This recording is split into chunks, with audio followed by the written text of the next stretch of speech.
Ayan, napakagaling itong tulay na to guys. Kasi kahit saan ka pumunta, connect na itong tulay na to at may shield pa siya. Ayan, may bubong.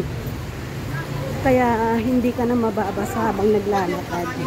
Yung tinaba ko pa parang... Ayan, kung papunta ka ng Tanghalang Pasigueño, doon ka naman dadaan. Gamit ang tulay na to. At kung Comelec naman, doon.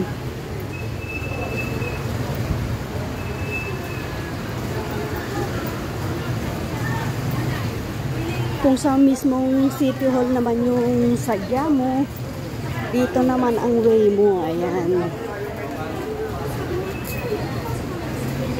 Ayan ang City Hall ng Pasig. Ayan, kung bababa ka naman dyan kasi kailangan mo ng mga paseroksa nandyan sa baba.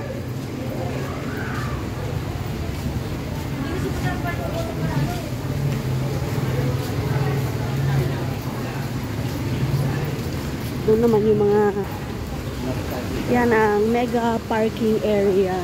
At dito naman yung pupuntahan ko, OMG. Dahil due date na bukas, so expected talaga na mahaba yung gawa ng ilang araw na walang pasok ang